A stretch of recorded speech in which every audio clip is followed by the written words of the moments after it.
Hello everyone, welcome to another video. Now, sim racing isn't easy, it's pretty difficult, and I've been doing it for about 10 years, and it's taken me 10 years to be in a place where I feel like I know what I'm doing. So I thought I would make a video with 5 things which will make you a quicker, better, safer sim racer. Now, these are all things that I've probably covered at various points during my time on this YouTube channel. So I thought I would condense the 5 most important things, in my opinion, which are going to help you on your way. So the first thing that I would suggest anybody does is watch a few videos all about weight transfer, vehicle dynamics, not talking about suspension, understanding dampers, anything like that.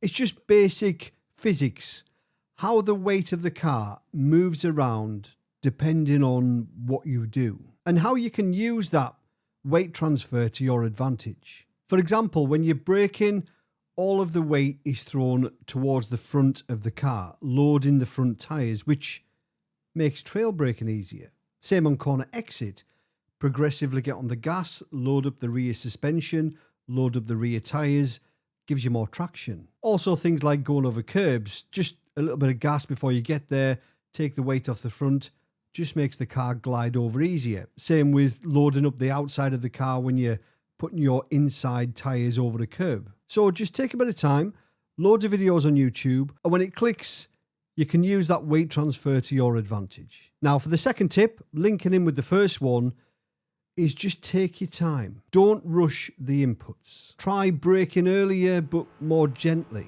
Like, just don't rush it. I know what it's like in the heat of the moment.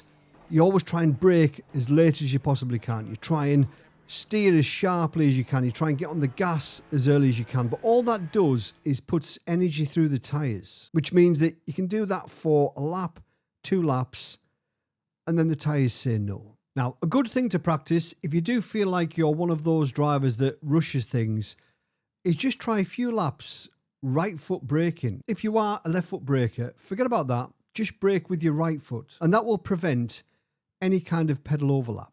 You do lose the ability to make those micro adjustments mid-corner, but over time it does teach you how to get on the brakes and how to trail off the brakes nice and smoothly. Now, the third tip is to use all of the track. All of the track is there to use. And when I say all the track, I mean all of the track, the curbs, over the white line, up to the track limits. Learn where the track limits are. Take some time when you're in the simulator.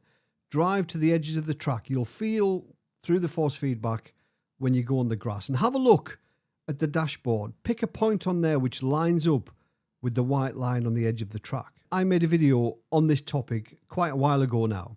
And in a GT4 car around Spa, I was over 2.5 seconds quicker per lap when I used all of the track. Now, tip number 4 is that you've got to accept sometimes you don't get the best start. And I always say it's okay to go backwards at the start of the race to stay on track. Always plan for the worst case scenario. Survival should be at the top of your list of priorities at the start of any race, not progression. You've probably seen on lots of my race videos that I pick up quite a lot of places at the start of every race because I don't get greedy.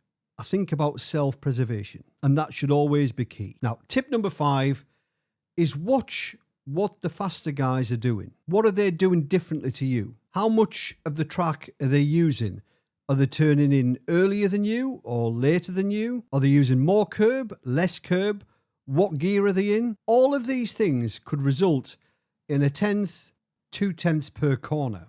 And over a full lap, that could literally be seconds. I watch people all the time to see what they're doing differently to me. And there's absolutely no shame in that. Now, a little bonus tip here, well, probably a bit of advice rather than a tip, is don't get into debt for sim racing. You've got to remember that it's a video game. Now, it's not too bad just buying a game on Steam and missing out on a takeaway that month. But when you jump into the rabbit hole, the upgrade path, it's £1,000 here.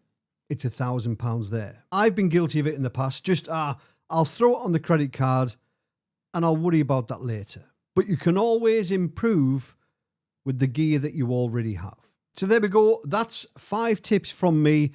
I've been sim racing for a very long time and I didn't practice any of these things at the beginning. I did rush everything. I was trying to outbrake everybody. I did fight for every single position all of the time, no matter what the consequences. I didn't know about weight transfer. I didn't know about track limits. And I don't think I even bothered watching anybody else to see what they were doing. But hopefully these tips help you out. So if you did like the video or found it useful, please click the like button. And if you want to see more, please consider subscribe. And as always, thanks for watching. Have a great week. See you later. Cheers.